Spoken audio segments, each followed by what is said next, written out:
Ya, bismillahirrahmanirrahim. Assalamualaikum warahmatullahi wabarakatuh.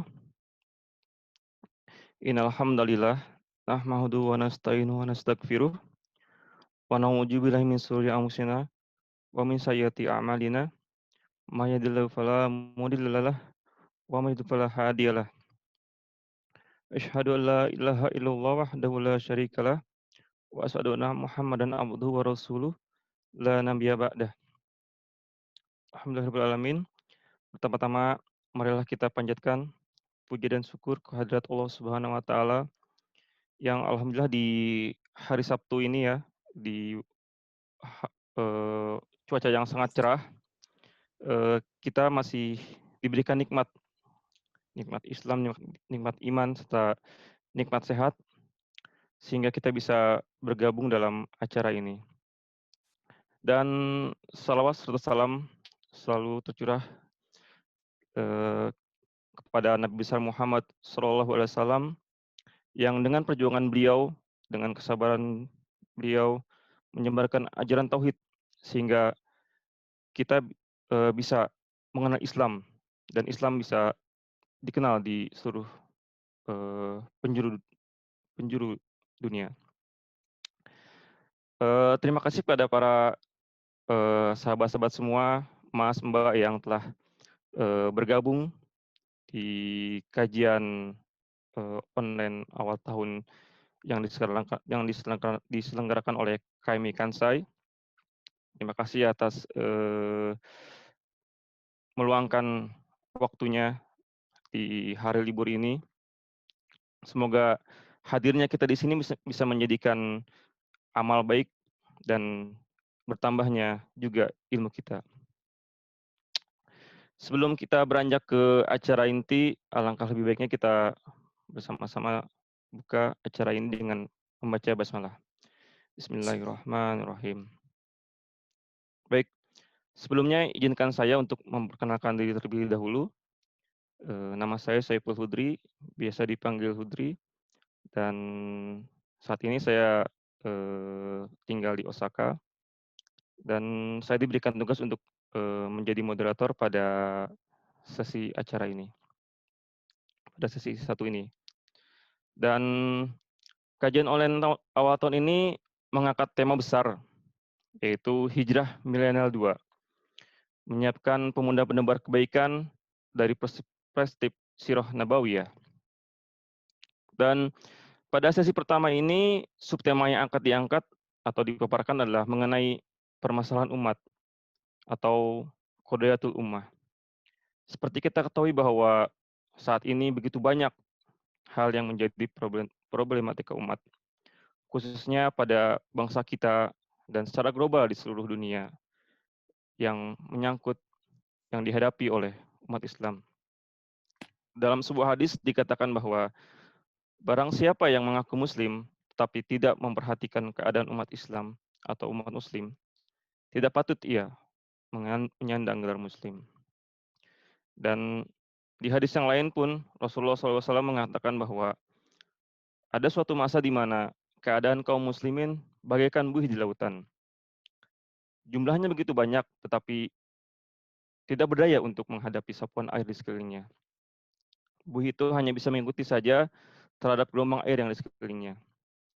Sepertinya masa itu mungkin saja sedang kita rasakan saat ini. Dan maka dari itu ada baiknya kita semua di sini untuk merenungkan kembali keadaan umat kita sejenak. Begitu banyak problematika atau masalah yang dihadapi oleh umat Islam saat ini. Insya Allah nanti akan dipaparkan lebih detail oleh pembicara kita, Ustadz Agus Setiawan, yang alhamdulillah telah hadir bersama kita kali ini. Dan acara kajian online awal tahun ini diselenggarakan oleh KMI Kansai dan didukung sepenuhnya oleh Human Initiative. Baik, sedikit saya jelaskan mengenai KMI Kansai, bahwa keluarga masyarakat Islam Indonesia Kansai atau lebih dikenal dengan KMI Kansai ini berdiri pada tanggal 14 Januari 2001. Insya Allah nanti 14 Januari mendatang KMI Kansai akan berusia milad ya, ke-20. Ini merupakan umur yang sangat, matang ya bagi suatu organisasi dan sudah eksis lama di Jepang, alhamdulillah. KMI Kansai menjembatani penghubung antara komunitas muslim di area Kansai, Jepang. Area Kansai ini meliputi, Osaka, kemudian Kyoto, Hyogo, Nara, Kobe, Shiga, dan Wakayama. Yang Masya Allah girah umat Islam untuk mengikuti acara-acara yang diadakan oleh KMI Kansai begitu besar ya. Banyak acara-acara yang dilakukan atau diselenggarakan oleh KMI Kansai, diantaranya itu acara takbir akbar yang biasanya kita adakan pada saat libur Golden Week ya. Dan karena kondisi COVID tahun kemarin, sehingga acaranya tidak bisa dilaksanakan. Kemudian KMI Kansai juga memfasilitasi pelaksanaan sholat Id yang diadakan bekerjasama dengan KJRI Osaka. Kemudian juga menjadi corong aspirasi media publikasi dan melakukan juga penghimpunan zakat fitrah, infak, dan sedekah.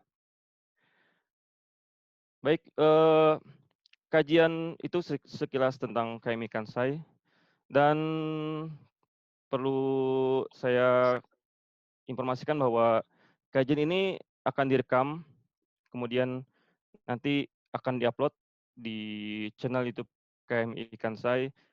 Jadi untuk sahabat-sahabat semua atau Mas Mbak yang tidak sempat mengikuti sampai akhir, tidak sempat mengikuti sesi kedua, tiga, dan keempat, bisa melihat, menyaksikan di channel YouTube KMI Kansai. Dan nanti pada sesi pertanyaan, ada apabila sahabat-sahabat semua mempunyai pertanyaan menyangkut materi atau yang lain hal, silakan bisa mengirimkan pertanyaannya melalui box chat ya. Silakan menuliskan di box chat, dan pada saat nanti bagian tanya jawab, kami akan memilih 3 pertanyaan terlebih dahulu. Apabila nanti masih ada cukup waktu, maka kita akan tambah pertanyaan kembali. Baik, selanjutnya setelah kita buka, marilah kita bersama-sama mendengarkan ayat suci Al-Quran atau tilawah yang insya Allah akan dibacakan oleh Mas Ali. Kepada Mas Ali, saya persilakan. Assalamualaikum warahmatullahi wabarakatuh. Waalaikumsalam warahmatullahi wabarakatuh. Bismillahirrahmanirrahim. Alif Lam Ra. Kitabun anzalnahu ilaika litukhrijan nasa minal zulumati ilan nuri biizni rabbihim ila siratil azizil hamid. Allahilladzi lahu ma fis samawati wa ma fil ard wa wailul lil kafirina min adzabin syadid. Alladzina yastahibbuna al-hayata dunya 'alal akhirati wa yasudduna 'an sabilillahi wa yabghuna 'iwaja. Ulaika fi dhalalin ba'id.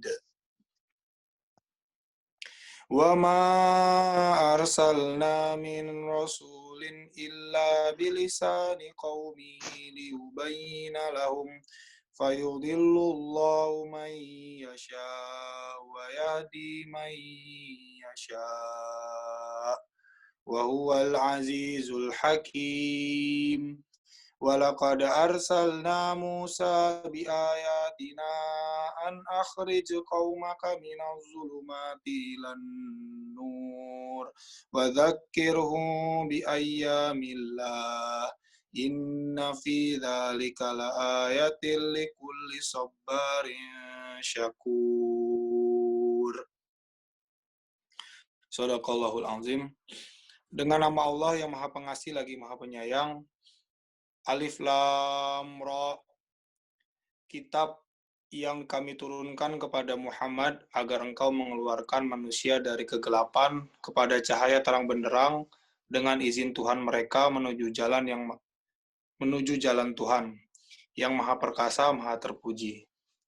Allah yang memiliki apa yang ada di langit dan apa yang ada di bumi. Celakalah bagi orang yang ingkar kepada Tuhan karena siksaan yang sangat berat, yaitu orang yang lebih menyukai kehidupan dunia daripada kehidupan akhirat, dan menghalang-halangi manusia dari jalan Allah, dan menginginkan jalan yang bengkok. Mereka itu berada dalam kesesatan yang jauh. Dan kami tidak mengutus seorang Rasul pun, melainkan dengan bahasa kaumnya, agar dia dapat memberi penjelasan kepada mereka, maka Allah menyesatkan siapa yang dia kehendaki dan memberi petunjuk kepada siapa yang dia kehendaki. Dia yang Maha Perkasa, Maha Bijaksana. Dan sungguh kami telah mengutus Musa dengan membawa tanda-tanda kekuasaan kami.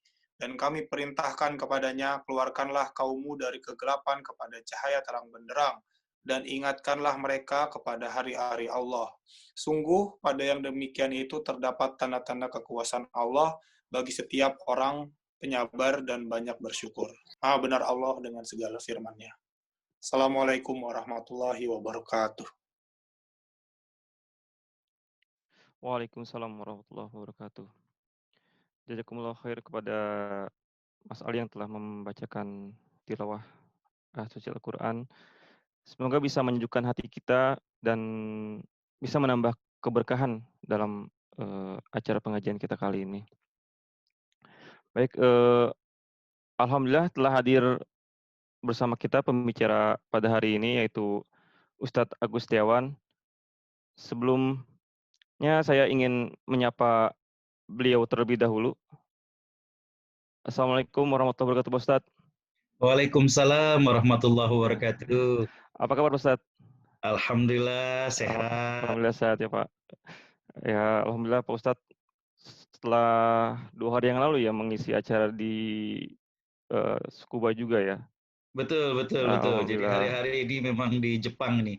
Iya, alhamdulillah Pak Ustadz. Ya baik, alhamdulillah Pak Ustadz telah hadir bersama kita.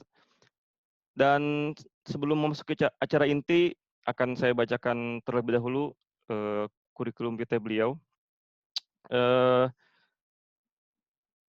Nama Dr. Haji Agus Setiawan LCMA, lahir di Jakarta 2 Agustus 1976, domisili di Cempaka Putih, Jakarta Pusat, dan juga di Yayasan Yatim Kursia di Gunung Putri Bogor. Jadi beliau berdomisili di Jakarta dan di Gunung Putri Bogor ya.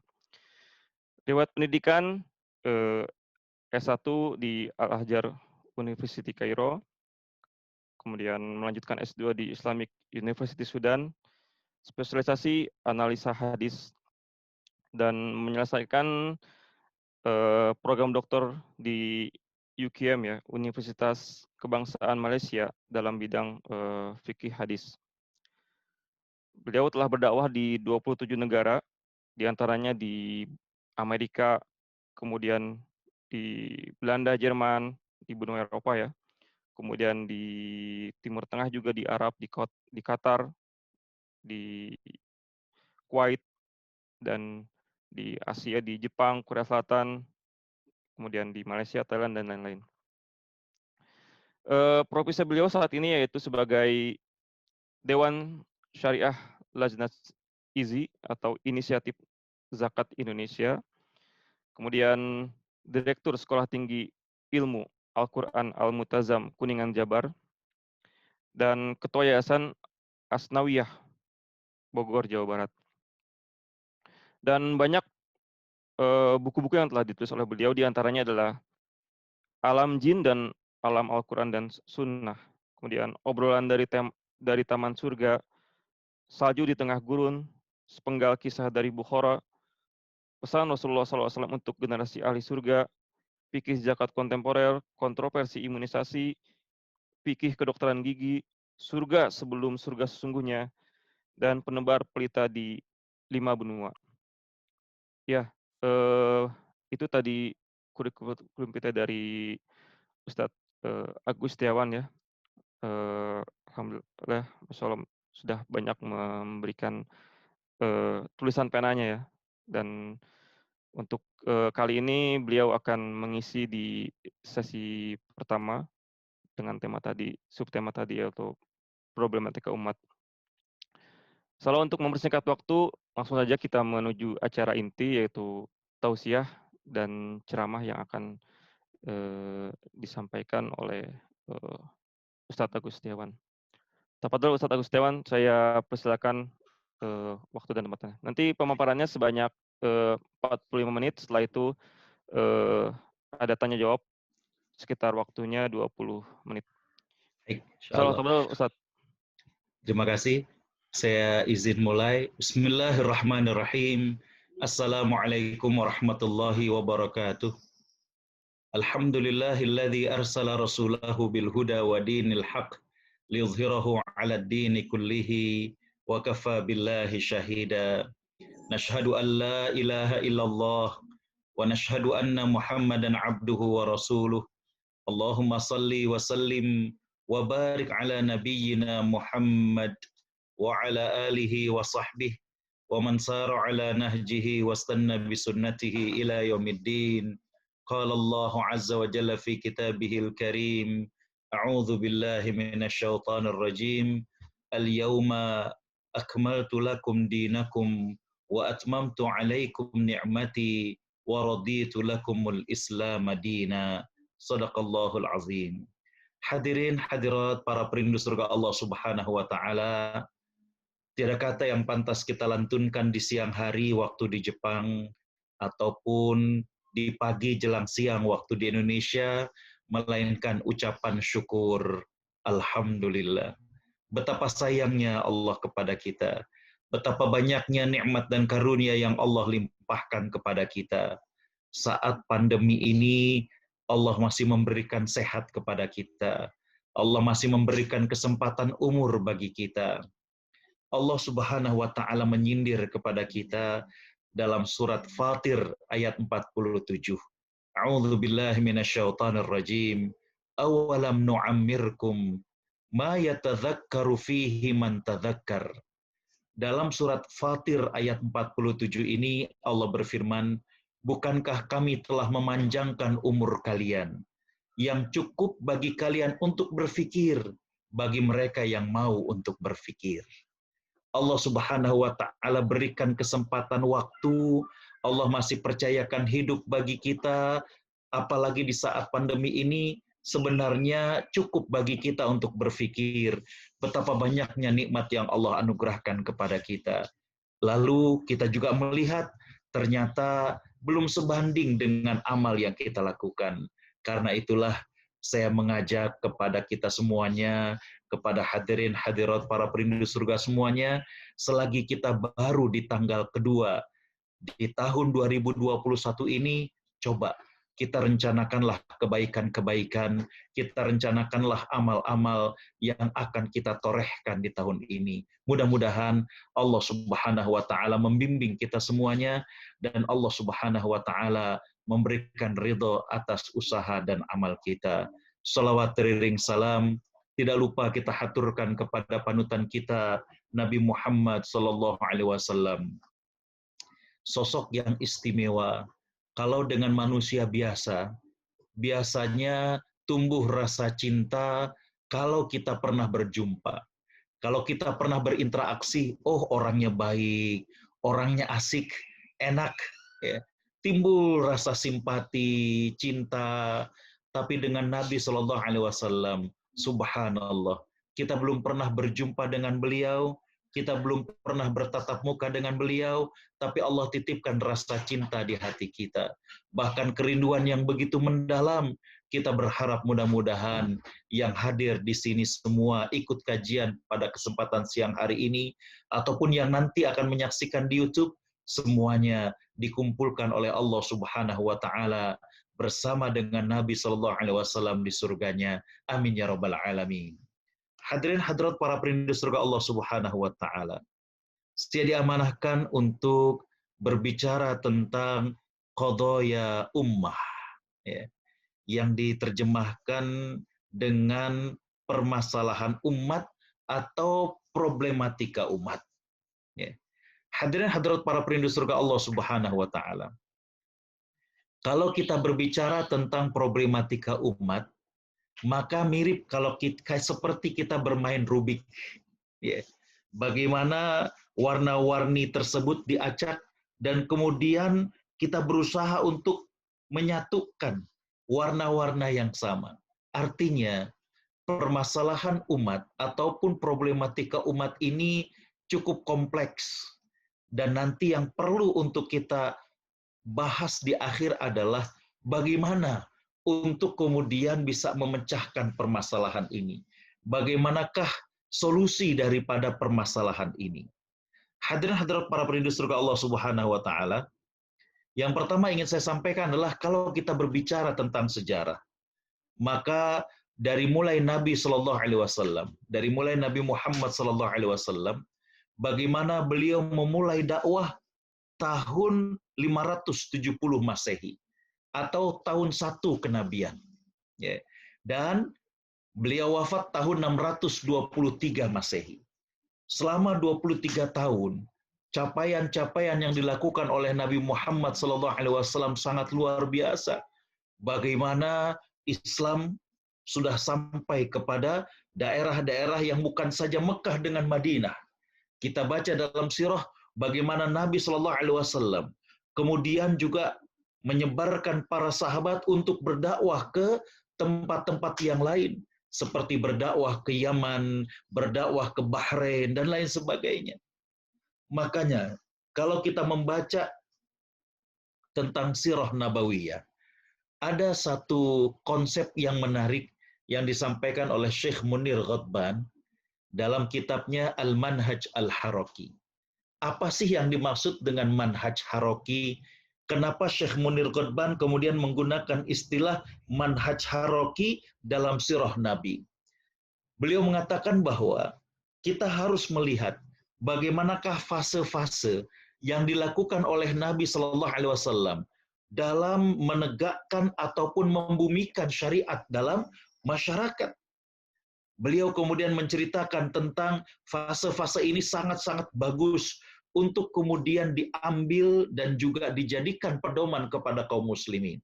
Bukan angka tahunnya, kata beliau, bukan. Tapi bagaimana step by step-nya, bagaimana periodisasinya, bagaimana fase-fase itu. Dan kita saksikan selama 23 tahun, sangat luar biasa. Bagaimana Nabi SAW sudah membuat negara Madinah yang sangat luar biasa, bagaimana juga berhasil untuk menjadikan negara Madinah ini dalam keadaan terjaga dengan mengikat perjanjian dengan kabilah ini, dengan mengikat perjanjian dengan kabilah itu, ekspansi dakwahnya juga kemana-mana, luar biasa. Kalau sekali lagi kita buka dalam sirah, maka saat Nabi SAW 13 tahun berdakwah di Mekah, para ulama mengatakan tidak lebih dari 200 orang sahabat muhajirin. Tidak lebih. 13 tahun di Mekah, tidak lebih dari 200 orang sahabat. Bahkan dalam beberapa kitab sirah yang saya baca, hanya sekitar 157 sampai 160 orang. 13 tahun itu. Tapi ketika kemudian Nabi SAW hijrah ke Madinah, bagaimana terjadi pelipat gandaan yang luar biasa. Terjadi akselerasi yang luar biasa. Bagaimana kita saksikan pada saat perang Badar saja tahun kedua. Itu tidak diwajibkan karena rencananya adalah mencegat kafilah dagang Abu Sufyan. Nabi keluar dengan membawa 300 sekian belas para sahabat. Setahun berikutnya perang Uhud, Nabi SAW membawa 1000 sahabat. Itu tahun ketiga hijrah. Kita ambil langsung pada tahun ke-8. ketika Nabi Shallallahu Alaihi Wasallam dengan para sahabat menaklukkan kota Mekah, Nabi Shallallahu Alaihi Wasallam membawa tidak kurang dari 10.000 sahabat. Terjadi kapitalisasi yang luar biasa, terjadi penambahan sahabat-sahabat yang sangat luar biasa. Jadi itulah yang dilakukan oleh Nabi Shallallahu Alaihi Wasallam selama 23 tahun. 570 Masehi, tahun 570 Masehi sampai 623 Masehi. Hadirin para penduduk surga Allah Subhanahu wa taala. Yang berikutnya adalah kalau kita melihat bagaimana Abu Bakar As-Siddiq. Abu Bakar As-Siddiq melanjutkan setelah Nabi Shallallahu Alaihi Wasallam. Itulah karenanya Abu Bakar diberikan gelar dengan Khalifatu Rasulillah. Beliau adalah penggantinya Rasulullah. Setelah Abu Bakar As-Siddiq meninggal, maka beliau diganti dengan Umar bin Khattab. Setelah Umar bin Khattab meninggal dunia, maka diganti dengan Utsman bin Affan. Kita lihat, Nabi Shallallahu Alaihi Wasallam wafat tahun 623 Masehi. Kalau tadi 570 itu lahirnya Nabi SAW.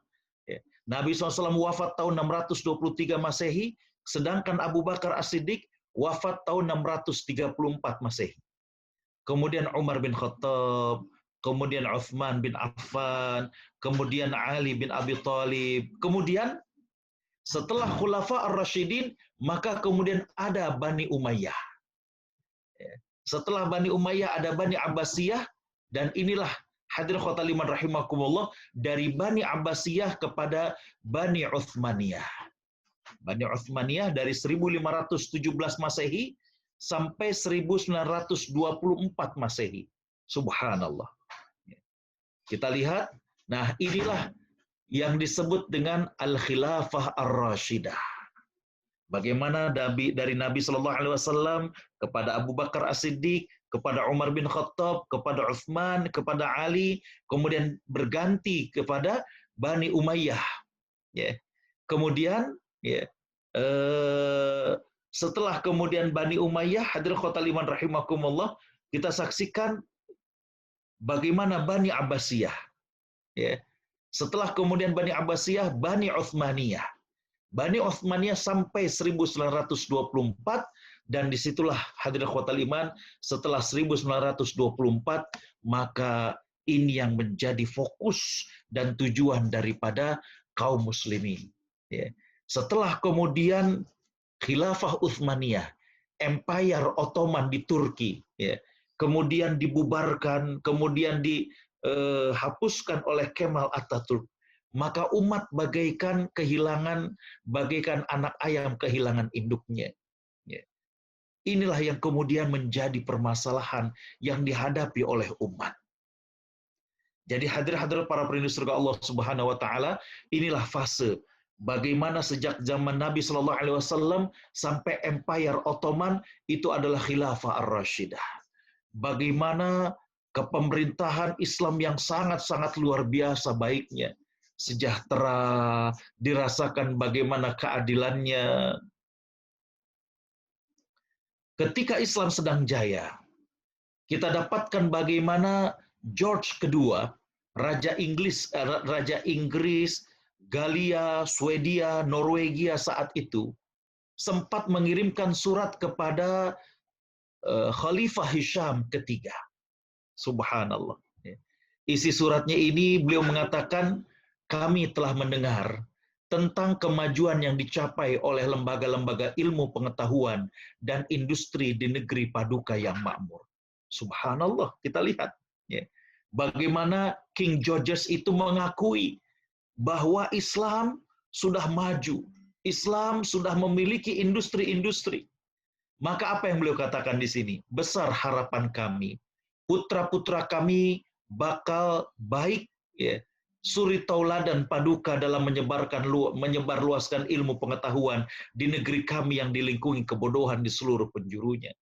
Jadi King Georges yang merupakan Raja Inggris, Galia itu Italia, Swedia, Norwegia, itu berharap kepada Khalifah Hisham ketiga agar membolehkan kepada putra-putri kerajaan saat itu untuk bisa belajar daripada tempat-tempat kaum muslimin.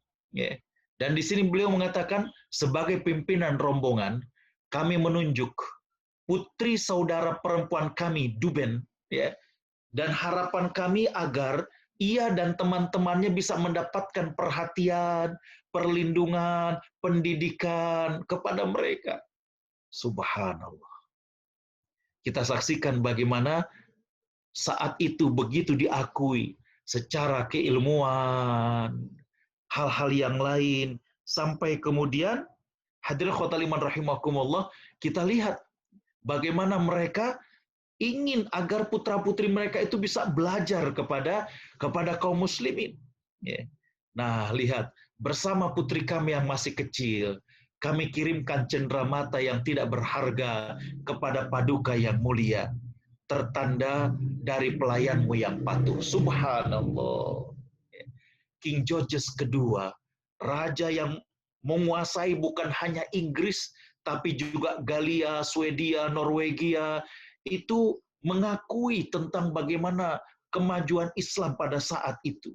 Bahkan beliau mengirimkan putra-putra ya, daripada raja untuk bisa belajar di lingkungan kaum muslimin pada saat itu.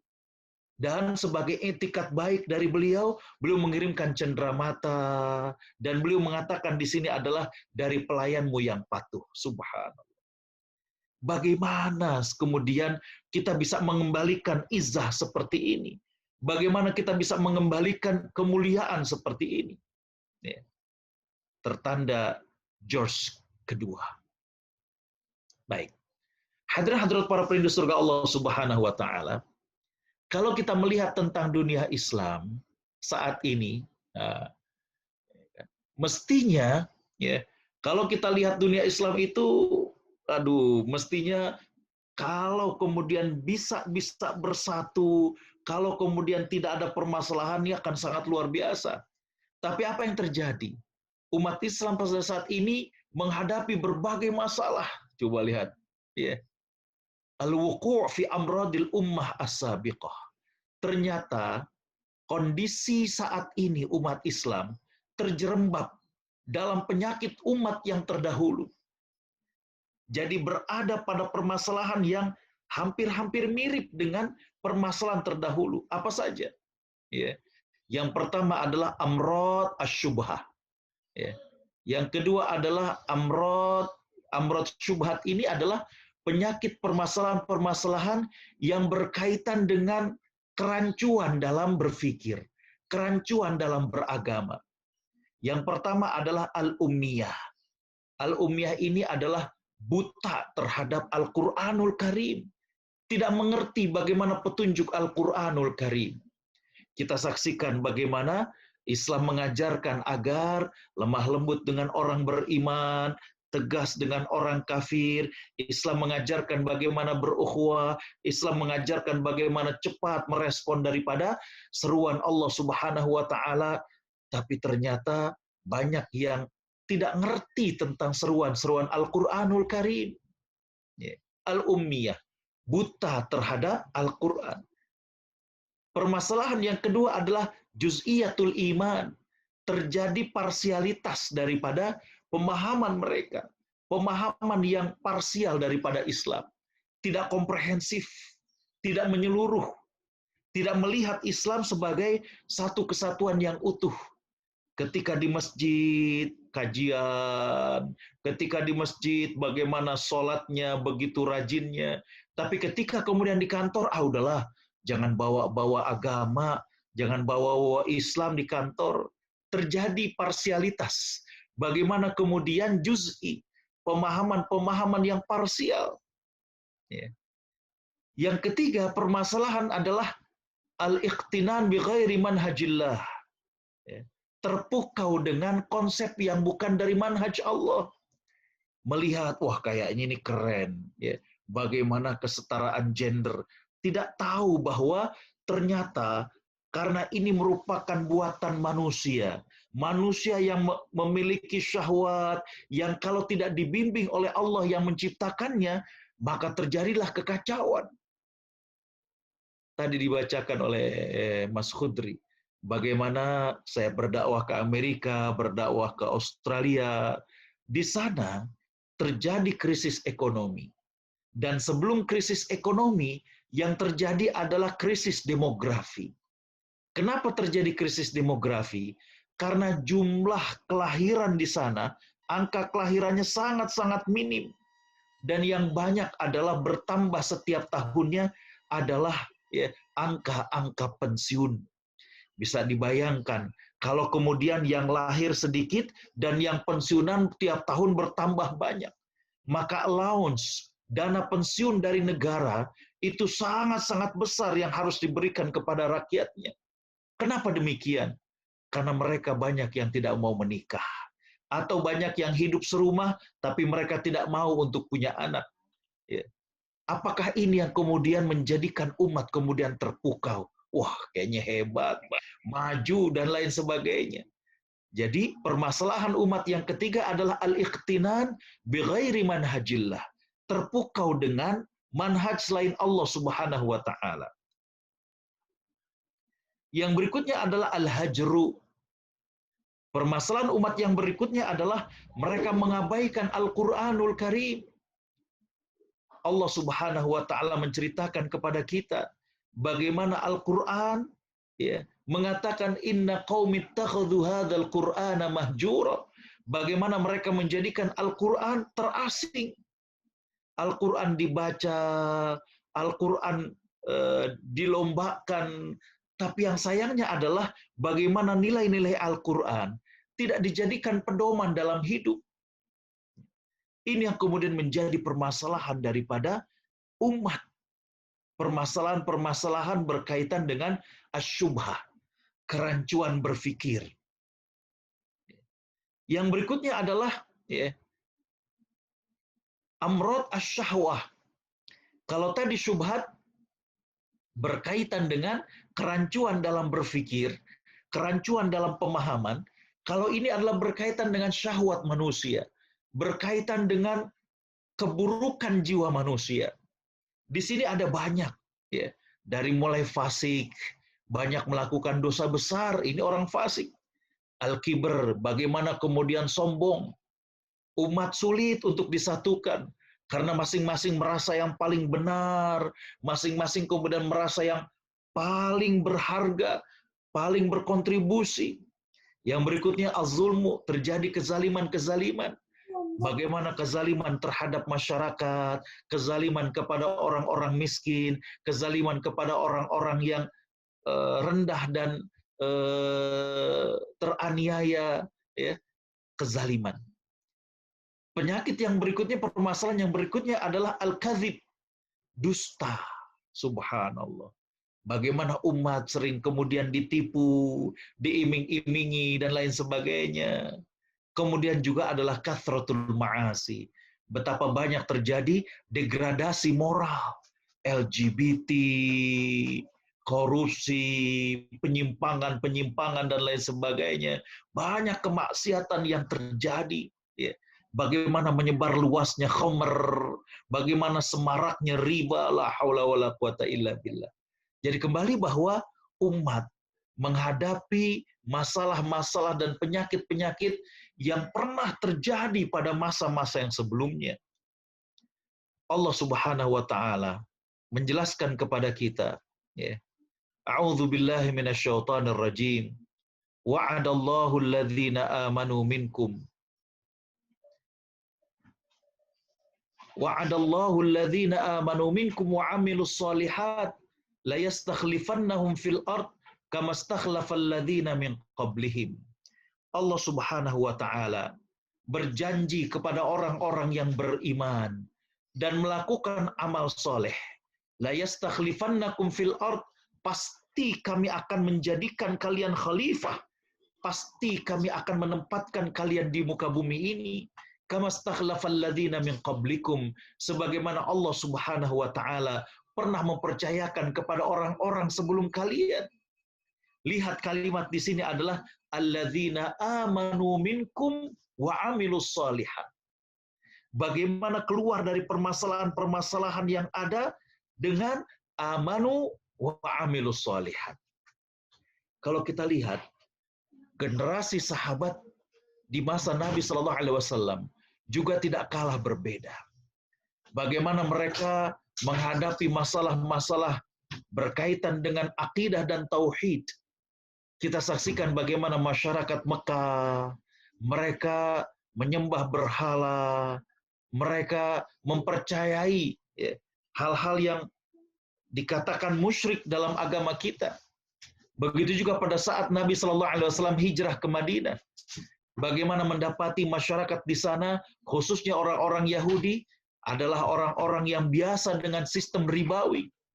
Lihat bagaimana Nabi Shallallahu Alaihi Wasallam memecahkan permasalahan ini. Allah Subhanahu Wa Taala mengatakan, "Alladzina amanu minhum wa amilus shalihat." Dua hal ini, beriman dan melakukan amal soleh. Ini kita lihat bagaimana Al-Quran menjelaskan kepada kita tentang permasalahan umat. A'udzubillahi minasyaitonirrajim. Wa minhum ummiyuna la ya'lamunal kitaba illa amaniya wa inhum illa yadhunnun. Di antara mereka ummi, banyak yang buta huruf tentang Al-Quran. Bukan buta huruf bacanya, tapi mereka buta tentang makna, tentang kandungannya. Banyak yang tidak mengerti tentang Al-Quranul Karim. Yang berikutnya adalah tadi tentang parsialitas dalam pemahaman Islam. Afatu'minuna bi ba'dil kitabi wa takfuruna bi ba'd. Apakah kalian beriman kepada sebagian dan menolak sebagian lagi? Ini yang kemudian menjadi permasalahan. Bagaimana Islam hanya dianggap sebagai ibadah kepada Allah saja di masjid, tanpa membicarakan tentang masalah ekonomi, tanpa membicarakan tentang masalah teknologi, tanpa membicarakan tentang masalah politik, tanpa membicarakan tentang sosial dan budaya. Tidak. Itulah yang menjadikan umat berada dalam masalah sekarang. Yang berikutnya adalah bagaimana tadi saya katakan al-ikhtinan bil manhaj ghairillah. Bagaimana terpukau dengan manhaj selain Allah. Allah Subhanahu wa taala menyinggung, a'udzubillahi minasyaitonirrajim, wa idza qila lahum ittabi'u ma anzalallahu qalu bal nattabi'u ma alfaina 'alaihi aba'ana. Dan ketika disampaikan kepada mereka, ikutilah apa yang Allah turunkan kepada kalian. Tapi mereka menjawab, tidak, kami hanya mengikuti apa yang kami dapatkan dari orang-orang tua kami sebelum kami. Subhanallah. Jadi terpukau dengan manhaj yang lain. Wah, bagaimana emansipasi, bagaimana tadi saya katakan kesetaraan gender dan lain sebagainya. Padahal ternyata itu merusak tatanan masyarakat yang ada. Hadirin khotaliman rahimakumullah. Begitu juga tadi yang saya katakan, al-hajar. Bagaimana umat ini menjauhkan diri daripada Al-Quranul Karim. Allah berfirman, a'udzubillahi minasyaitonirrajim, wa qala ar-rasulu ya rabbi inna qaumi ittakhadhu hadzal qur'ana mahjura. Dan Rasul berkata, ya Tuhanku, sesungguhnya umatku menjadikan Al-Quran ini diasingkan bagi mereka. La haula wala quwata illa billah. Baik, hadirin khotaliman rahimakumullah. Kalau kita lihat bangunan Islam, Nabi Shallallahu Alaihi Wasallam bersabda, Bunyal Islamu ala khamsin, syahadati an la ilaha illallah. Kita lihat bagaimana Nabi Shallallahu Alaihi Wasallam mengatakan Islam ini dibangun atas 5 perkara. Pondasinya adalah syahadati an la ilaha illallah wa anna Muhammadan Rasulullah. Yang menjadi pondasinya itu adalah 2 kalimat syahadat. Kemudian Nabi melanjutkan wa iqamis shalah. Dan tiangnya itu adalah salat. Dan juga dikatakan wa itaiz zakah. Kemudian disampaikan juga saum, disampaikan juga tentang haji. Jadi ini sudah ada pondasinya, sudah ada pilarnya, sudah ada dindingnya. Hadirin khotaliman rahimakumullah, tapi jangan salah. Bahwa kalau kita ingin mengatakan ini adalah sebagai sebuah bangunan, maka bukan cuma pondasi, bukan cuma tiang-tiang, tapi ada dindingnya. Dan dinding itu adalah berkaitan dengan siasi, politik, ijtimai, berkaitan dengan sosial kemasyarakatan, berkaitan dengan iqtisadi, ekonomi, berkaitan dengan thaqafi, berkaitan dengan ilmu pengetahuan. Sudah jadi bangunan, tapi belum ada atapnya. Atapnya inilah yang disebut dengan al-jihad, karena dengan jihad inilah maka akan memelihara siapa saja yang ada dalam bangunan Islam. Tidak akan mudah untuk kemudian terkena hujan, tidak akan mudah untuk tersengat dengan panas mentari, dan lain sebagainya. Jadi kembali bahwa inilah bangunan Islam.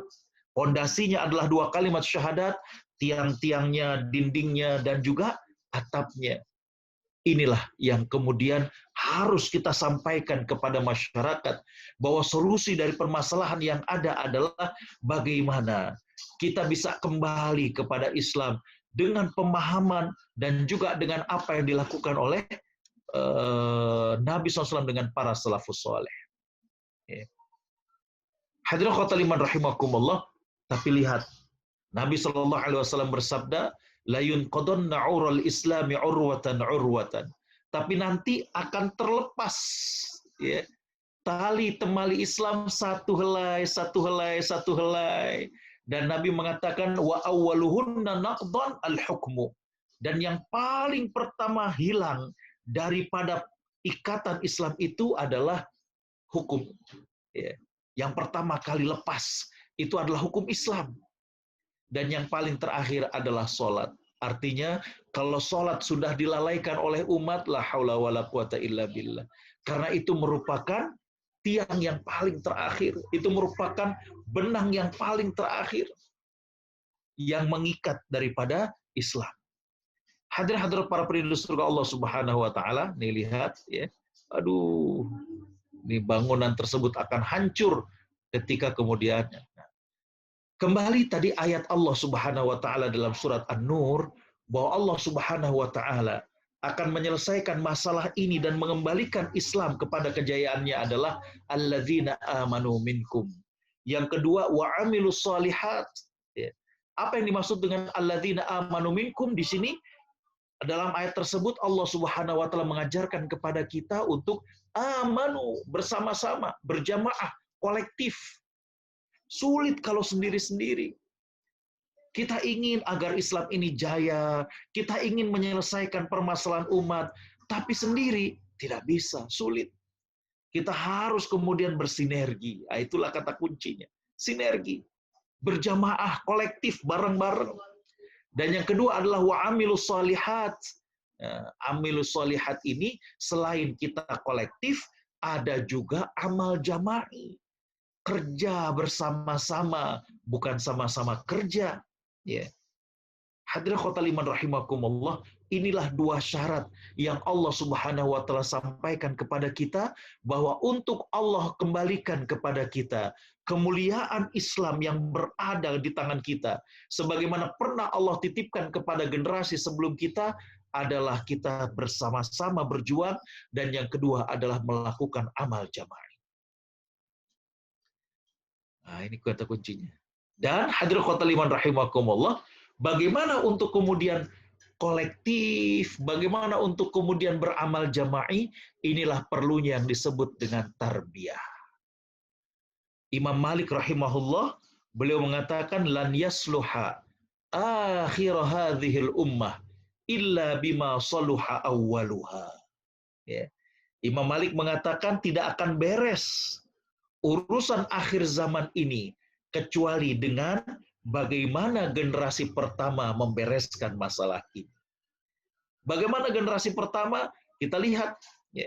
Nabi Shallallahu Alaihi Wasallam itu adalah sebagai seorang murabbi, beliau adalah seorang yang membina para sahabat, kemudian juga ada manhajnya, ada bagaimana sistemnya, metodenya, kemudian juga ada mutarabbi, ada para sahabat yang kemudian dibina oleh Nabi SAW. 3 komponen ini, trilogi ini.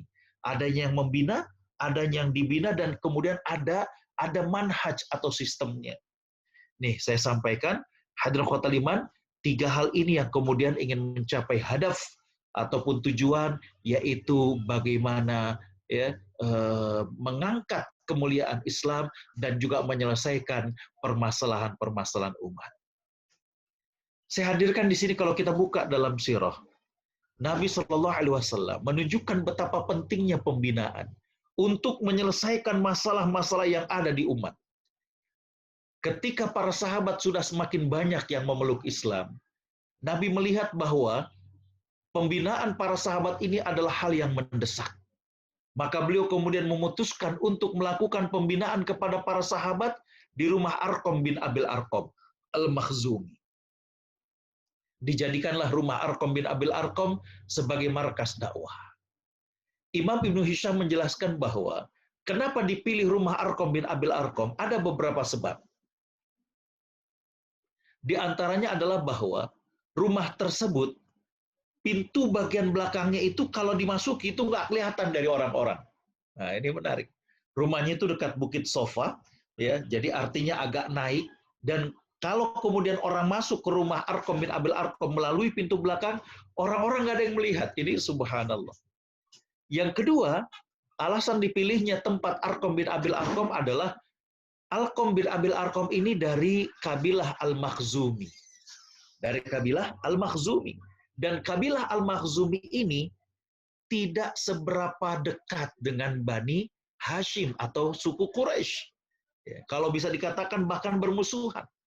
Jadi tidak masuk dalam akal mereka kalau Muhammad SAW dengan sahabat-sahabatnya itu mengadakan acara di kampung Bani Makhzumi. Istilahnya ini adalah sarang musuh.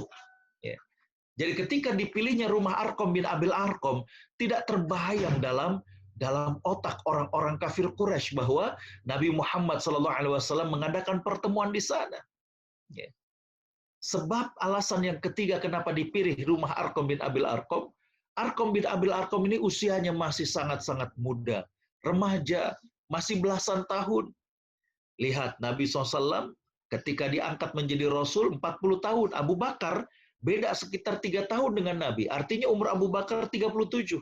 Sedangkan Arqam bin Abil Arqam ini usianya masih belasan tahun.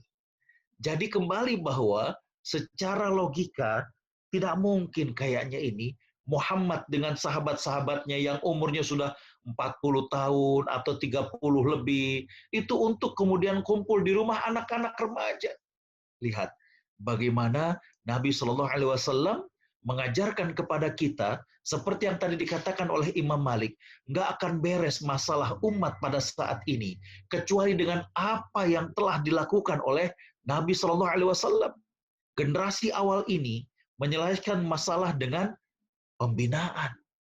Nabi membina para sahabat dengan telatennya, dengan sistematis, sehingga kemudian menjadikan sahabat-sahabat muhajirin yang luar biasa. Dan bukan saja di masa Nabi SAW. Bahkan para sahabat pun kemudian punya tradisi, merasakan betapa pentingnya pembinaan. Nih saya hadirkan riwayat walaupun mauquf, ya, diriwayatkan oleh Imam Bukhari, tapi Imam Ibnu Abi Syaibah kemudian menghadirkan riwayat-riwayat lain sehingga kemudian menjadikan riwayat ini marfu'. Baik. Yang pertama adalah Abdullah bin Rawahah, orang komandan perang yang luar biasa. Beliau dikenal bagaimana kepiawaiannya ketika memimpin pasukan peperangan. Diriwayatkan bahwa beliau kalau bertemu dengan sahabat yang lain, maka beliau berkata, "Ta'al nu'min sa'ah." Coba. Beliau kalau ketemu dengan sahabat yang lain selalu ngajak, "Ayo mari kita beriman sejenak." Artinya mericas, ya, menguatkan kembali keimanan. Bukan saja Abdullah bin Rawahah, tapi sahabat Abu Darda juga demikian. Dengan bahasa yang berbeda, kalau tadi sahabat Abdullah bin Rawahah dengan kalimat ta'al, maka Abu Darda mengatakan hayya bina nu'min sa'ah. Ya. Yang berikutnya adalah Mu'adz bin Jabal. Ternyata Mu'adz bin Jabal juga selalu mengajak para sahabat untuk duduk dalam pembinaan, mencas kembali keimanan mereka. Di mana Mu'adz bin Jabal mengatakan, "Ijlis bina nu'min sa'ah." Ayo kita duduk, ya, mengecas keimanan kita sesaat ini. Subhanallah. Hadirin khotal iman rahimakumullah, kembali bahwa di sini Nabi SAW memberikan contoh kepada kita untuk kemudian membereskan masalah umat. Yang kita hadapi saat ini adalah dengan bagaimana membina kaum muslimin. Melakukan upaya pembinaan. Tadi saya katakan bagaimana pembinaan yang memiliki kriteria, bagaimana sistematisnya, ada konsepnya, bagaimana kurikulumnya, dan lain sebagainya. Hadirin khotaliman rahimakumullah, dalam Al-Quran, Allah Subhanahu wa Ta'ala memberikan sebuah pesan tentang bagaimana target daripada sebuah pembinaan. Di mana Allah Subhanahu wa Ta'ala berfirman, A'udzubillahi minasyaitonir rajim, walakin kunu rabbaniyina bima kuntum tuallimunal kitaba wa bima kuntum tadrusun. Al-Quran mengajarkan untuk menjadi generasi Rabbani, pribadi yang Rabbani. Apa sih kriteria pribadi yang Rabbani? Yang pertama, pribadi yang Rabbani ini al-jami' ilal ilmi wal fiqhi. Bagaimana kita punya ilmu, ya, wawasan, pengetahuan, ya, dikombinasikan dengan fikih, dengan pemahaman. Jadi bukan hanya sekedar ilmu pengetahuan, bukan cuma sekedar wawasan, tapi ditambah dengan fikih. Coba dikombinasikan, ini jadi dahsyat. Artinya ilmu agama dengan ilmu umum, kemudian dipadukan, dikombinasikan. Karena pada hakikatnya keduanya berasal dari Allah Subhanahu wa Ta'ala. Yang kedua, al-basir bisyasah wa tadbir. Ini mestinya ada ya-nya, al-basir bisyasah wa tadbir. Pribadi Rabbani ini, kata Imam At-Tabari, adalah selain dia mengkombinasikan ilmu dengan fikih, dia juga piawai tentang politik dan manajemen. Jangan sampai kemudian berkaitan dengan manajemen, berkaitan dengan administrasi, umat ini kalah. Tidak. Sebagai seorang muslim, selain kita punya ilmu, punya fikih, kita juga ngerti, melek tentang masalah politik, dan juga kita memiliki manajemen yang rapi. Yang ketiga, pribadi Rabbani ini adalah al-qiyam bi umuri ra'iyah wa ma yuslahuhum fi dunyahum wa dinihim. Yang ketiga adalah bagaimana menegakkan urusan rakyat, membela urusan rakyat, dan apapun yang bermaslahat bagi mereka, baik berkaitan dengan dunia maupun berkaitan dengan agama. Hadirin hadirat para perindu surga Allah Subhanahu wa Ta'ala, waktu jua yang memisahkan kita kembali bahwa ketika Nabi Shallallahu Alaihi Wasallam wafat, digantikan dengan Khulafa ar-Rasyidin, kemudian berganti dengan Bani Umayyah, berganti dengan Bani Abbasiyah, lalu berganti dengan Bani Utsmaniyah, maka inilah Khilafah ar-Rasyidah. Namun setelah 1924, Khilafah kemudian dihapuskan, maka kita saksikan umat bagaikan kehilangan induk, ya, tidak ada yang membimbing. Dan tadi saya katakan umat terjangkit dengan penyakit yang pernah, ya, melanda daripada umat-umat sebelum ini. Dari mulai berkaitan dengan syubhat, kerancuan dalam pemikiran, kerancuan dalam pemahaman, maupun berkaitan dengan syahwat, berkaitan dengan nafsu, berkaitan dengan maksiat, dan lain sebagainya. Dan tadi saya katakan bahwa bangunan Islam ini, tadi dikatakan dalam hadis Ibnu Umar, bagaikan bangunan yang kokoh, pondasinya 2 kalimat syahadat, tiang-tiangnya sholat, zakat, saum, haji, dan atapnya adalah jihad. Cuma sayangnya, kata Nabi SAW, bangunan ini akan runtuh satu persatu. Dan yang pertama kali runtuh adalah hukum Islam. Dan yang paling terakhir adalah sholat. Maka meminjam apa yang dikatakan oleh Imam Malik, bahwa lan yasluha amru hadhil ummah illa bima saluha awwaluha, tidak akan beres urusan umat akhir zaman ini kecuali dengan cara yang pernah dilakukan oleh generasi pertama mereka, dan itu adalah dengan cara pembinaan. Hadirin khotaliman rahimakumullah, demikian yang bisa saya sampaikan. Kurang lebihnya mohon maaf. Jazakumullah khairan. Assalamualaikum warahmatullahi wabarakatuh. Waalaikumsalam warahmatullahi wabarakatuh. Ya, alhamdulillah rabbil alamin. Jazakumullah khair kepada Ustadz Agus Setiawan telah memaparkan materinya mengenai problematika umat, dan sedikit saya review kembali ringkasan tadi yang telah disampaikan oleh Ustadz Agus Setiawan, bahwa kita selama ini terjerembab oleh permasalahan-permasalahan umat sebelumnya, ya. Banyak permasalahan umat yang sebelumnya itu kita lakukan kembali di saat ini.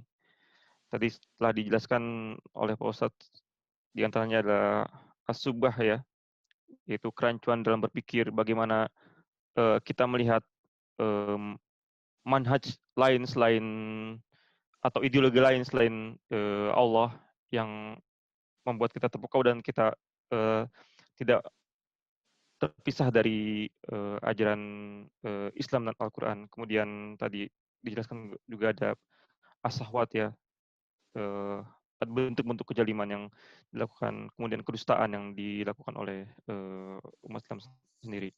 Dan untuk itu kita menghadapi masalah itu, kita harus menjadi pribadi yang robani, yang telah dipaparkan bahwa memperbaiki ilmu dan fikih, mengkombinasikan antara ilmu dan fikih, kemudian piawai dalam politik dan manajemen.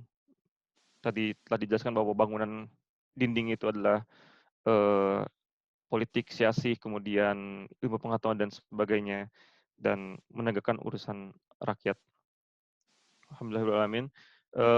Sekarang kita memasuki ke bagian tanya jawab, dan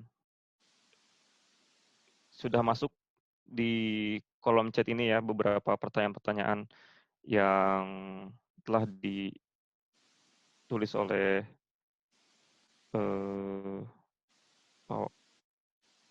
para sahabat-sahabat semua di sini. Kami akan pilih 3 pertanyaan terlebih dahulu. Apabila nanti waktunya cukup, maka kita pilih pertanyaan yang lain. Ya, saya pilih sebelumnya. Baik, pertanyaan yang pertama ini dari Mas Ali ya di Osaka. Assalamualaikum Ustadz. Saya ingin bertanya tentang bagaimana caranya kita tidak terpukau dengan manhaj lain selain manhaj Allah ya. Padahal kita tahu bahwa kondisi kita saat ini kita dituntut oleh pemikiran atau ideologi lain gitu ya yang baru. Dan bagaimana kita mengambil kebaikan dari hal tersebut tanpa terpukau oleh ideologi yang lain seperti itu.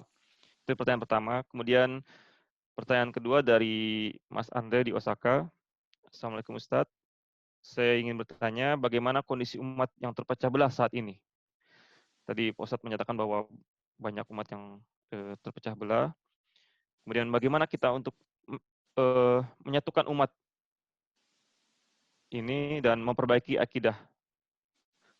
Apakah solusi dari ini, adakah solusi lain dari permasalahan tersebut?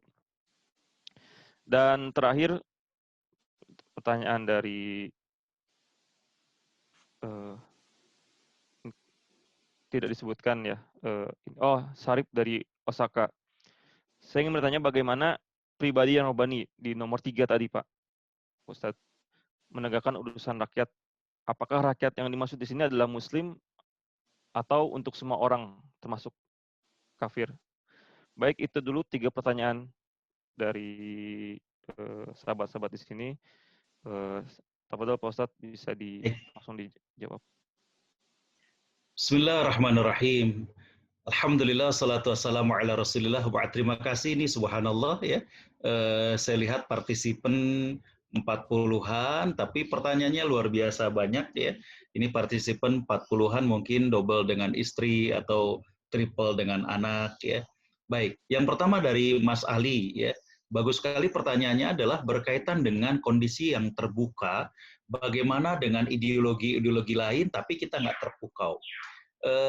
Hadirin hadirat para rindu surga Allah Subhanahu wa taala, ingin saya katakan adalah bahwa berkaitan dengan ideologi, maka kita nggak boleh untuk kemudian tertarik dengan ideologi lain.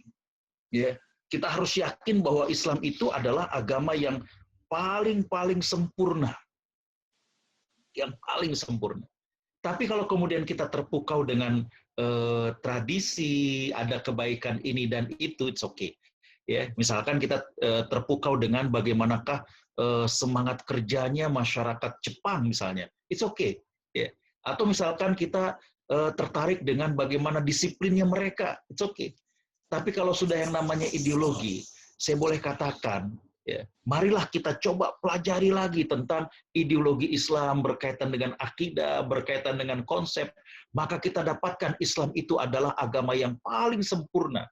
Makanya ayat yang tadi awal saya bacakan adalah firman Allah dalam surat Al-Maidah ayat 3, Al-yauma akmaltu lakum dinakum. Saya dengan istri sempat diundang khusus ke Sydney, ke Australia.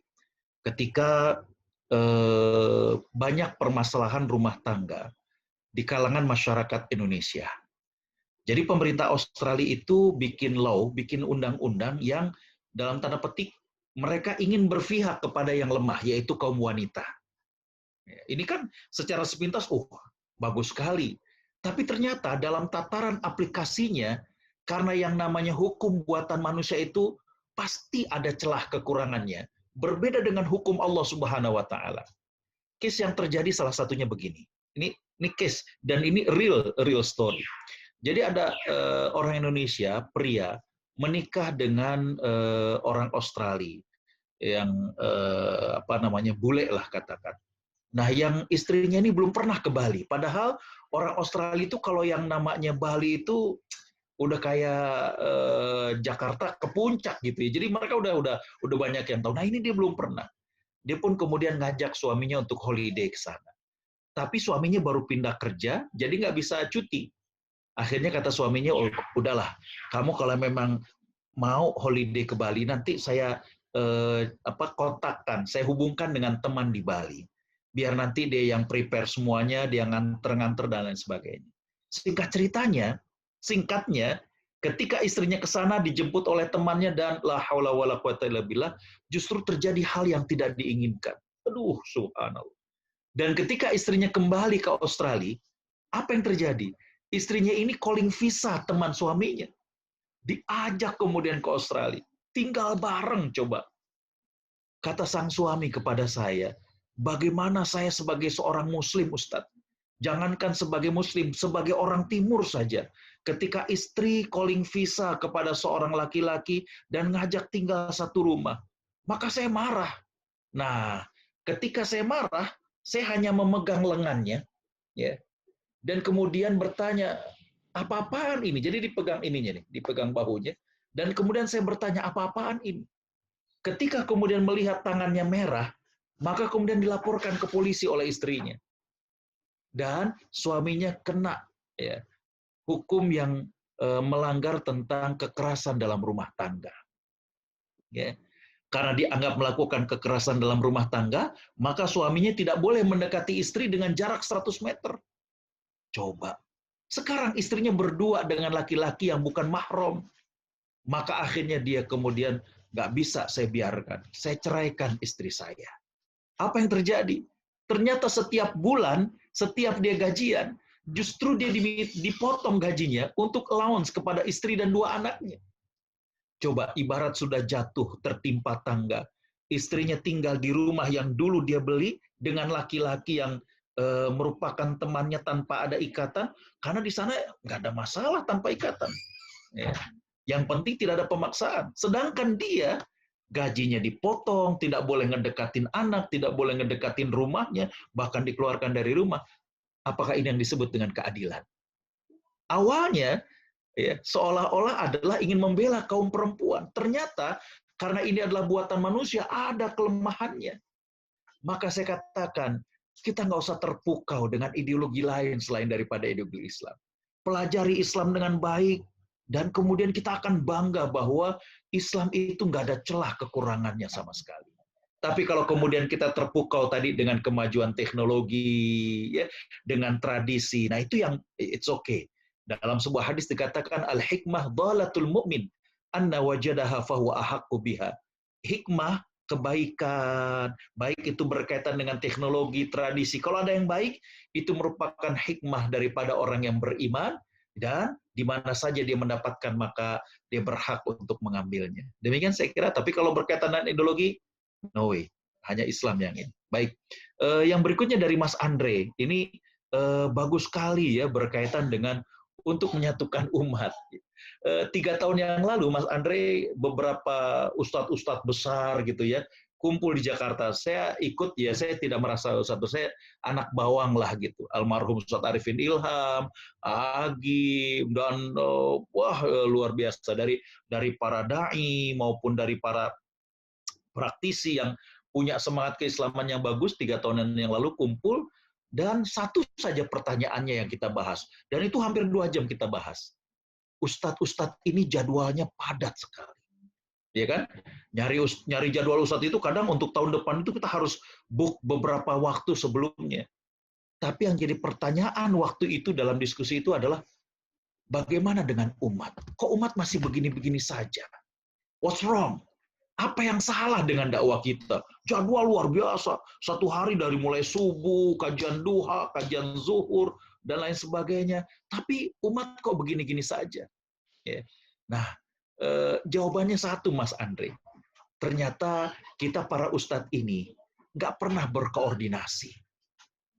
Nggak pernah berkoordinasi.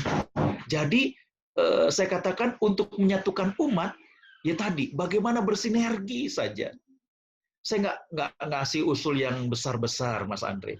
Untuk menyatukan umat, kalau saran saya, dalam tataran para ustadznya, para ulamanya, sering-sering ketemu dengan acara-acara yang menguatkan kejiwaan mereka, ya, yang menguatkan ukhuwah mereka. Ya. Contoh misalkan, hasil pertemuan itu adalah, yuk kita buka puasa bareng yuk, gitu aja. Ya. Kelihatannya sederhana, tapi luar biasa. Ya. Ayo kita bukan badminton, oleh para ustadz diganti, bukan karena bad itu artinya buruk, tapi good minton.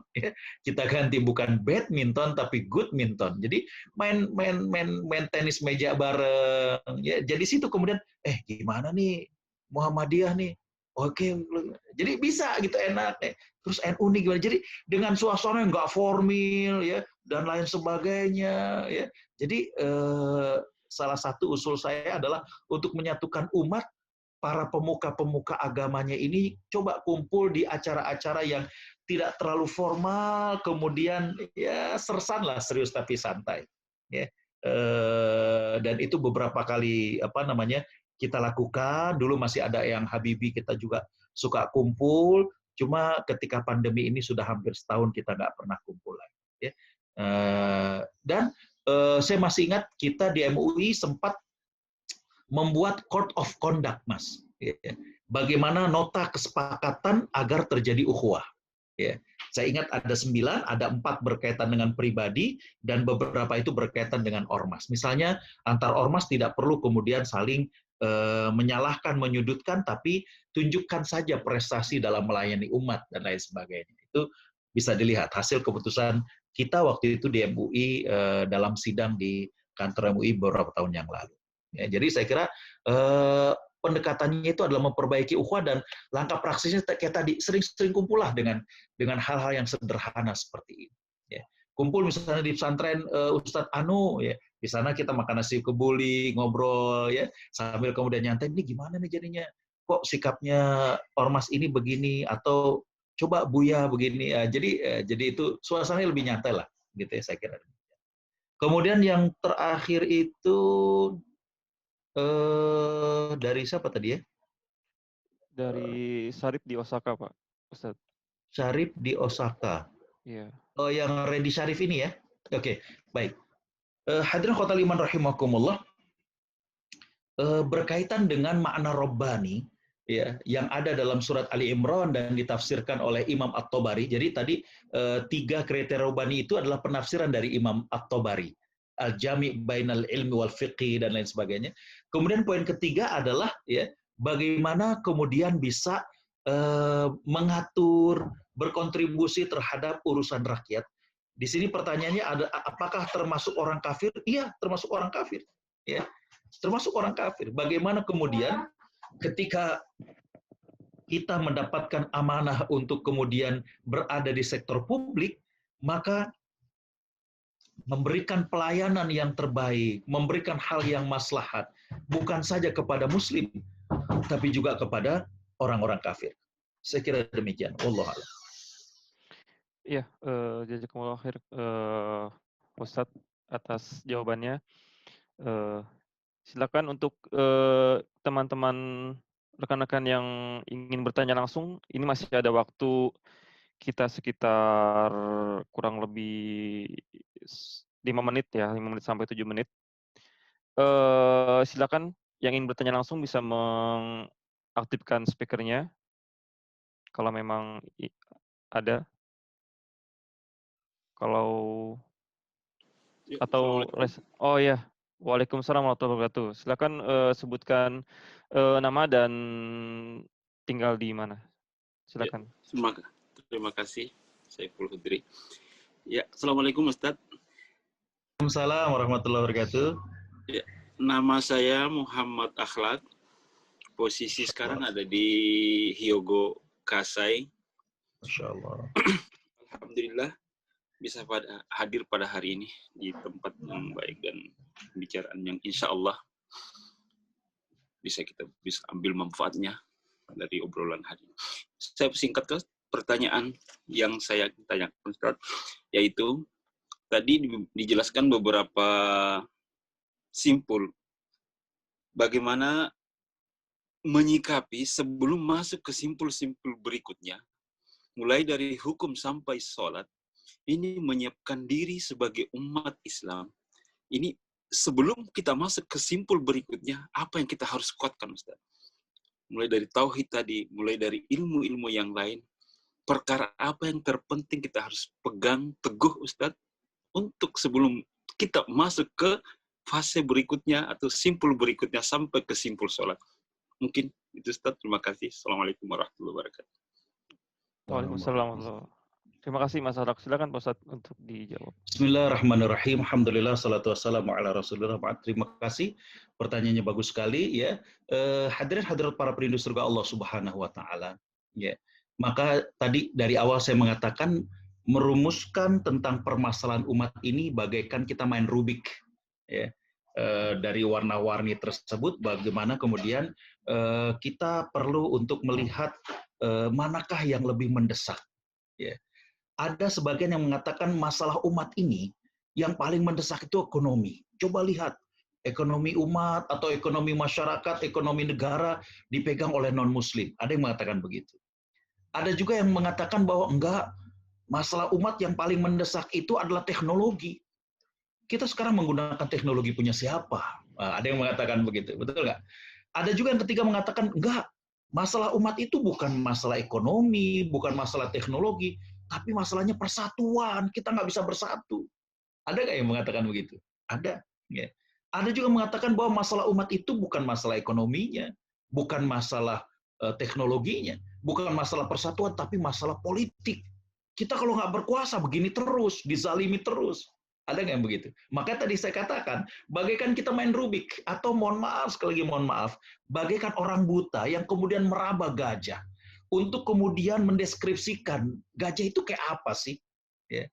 Nah, dari sekian yang kemudian saya coba renungkan, saya baca bagaimana para ulama menjelaskan, masalah yang paling mendesak dari umat itu adalah pembinaan diri. Pembinaan diri. Ya. Karena kenapa? Subhanallah. Ya. Kadang berkaitan dengan ada juga mengatakan berkaitan dengan ilmu. Oh, karena umat ini nggak banyak ilmunya. Banyak yang nggak tahu Quran Sunnah. Makanya fokus ke kajian yang melihat dari segi politik, ngompol terus, tahu ngompol. Ngomong politik terus. Jadi yang ekonomi bikin usaha terus. Jadi tadi bagaikan kayak orang buta yang memegang gajah. Ternyata permasalahan itu adalah pada pembinaannya. Politik ketika kemudian tidak ada pembinaannya, maka tidak berakhlak kalimat-kalimatnya. Ya. Ketika kemudian sudah menjabat, lupa dengan masyarakat. Kan itu. Ya. Begitu juga dengan ekonomi. Ya.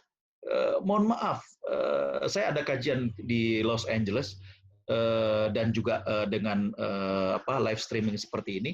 Kita mengkaji tentang sirah. Kita mengkaji tentang sirah dan ada dua tema yang saya kira ada di YouTube. Ya. Ada satu pertanyaan kepada Bapak Ibu semuanya. Saya pengen tahu, Nabi itu sebenarnya orang miskin apa kaya sih? Ya. Dari apa yang kemudian saya teliti dan juga ada disertasi doktor di Timur Tengah, Maka jawabannya adalah Nabi itu orang kaya yang memilih hidup sederhana. Ya. Ada yang pernah tahu berapa mas kawin Nabi dengan Khadijah? Ada yang pernah tahu pada saat perang Badar, kaum muslimin berhasil ya mendapatkan harta rampasan 50.000 dinar. 50.000. Dan berapa bagian Nabi? Bagian Nabi itu 20%. Coba lihat surat Al-Anfal ayat 41. Al-Anfal ayat 41. Nabi mendapatkan khumus 1/5, 20%. 20% kali 50.000, coba berapa? 10.000 dinar. 1 dinar 2,5 gram. Menurut timbangan sekarang, 1 dinar itu 2,5 gram. Coba teman-teman bisa bayangkan, 2,5 gram kali 10.000, berapa kilo emas? Pernahkah kita punya seperti itu? Itu baru dari perang Badar. Ya.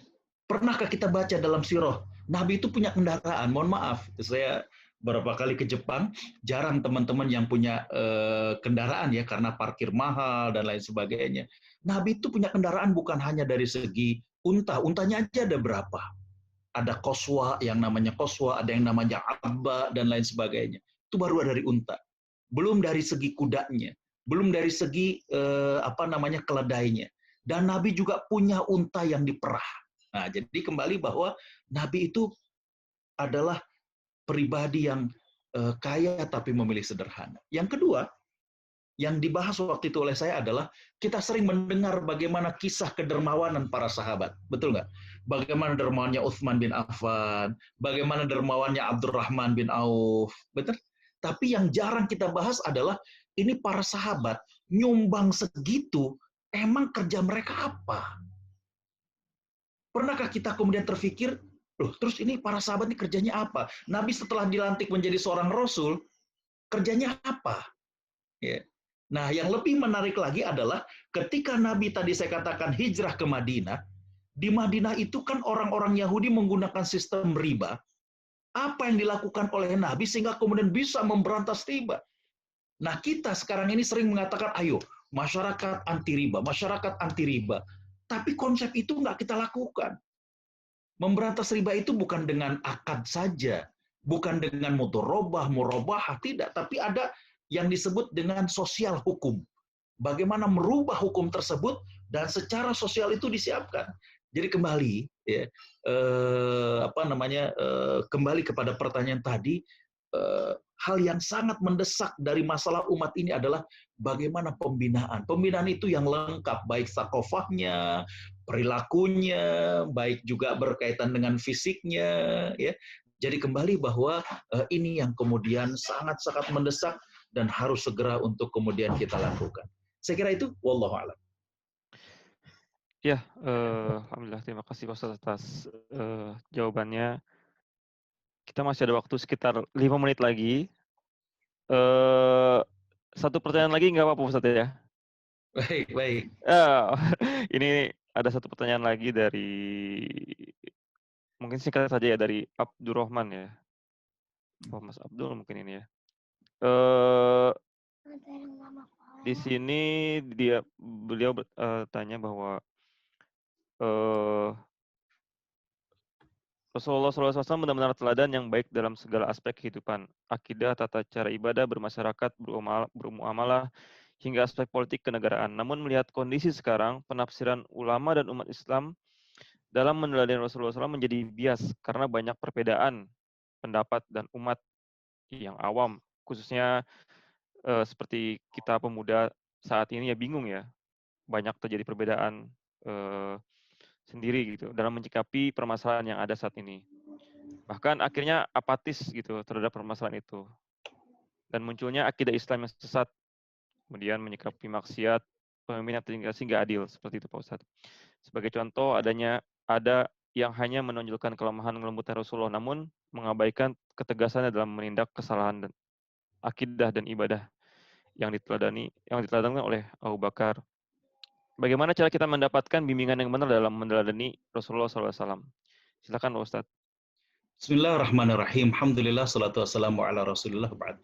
Terima kasih. Ini pertanyaannya panjang dan bagus, tapi singkatnya adalah saya hanya mengajak kepada kita semuanya untuk belajar tentang sirah Nabi dari literatur yang lengkap dan literatur yang utuh. Lengkap artinya adalah bahwa memang bukan hanya satu sisi, tapi juga berbagai macam kisah kemudian diceritakan. Karena gini, ketika kita berbicara tentang kehidupan Nabi, bisa dibayangkan sekian tahun ya para sahabat berinteraksi dengan Nabi SAW.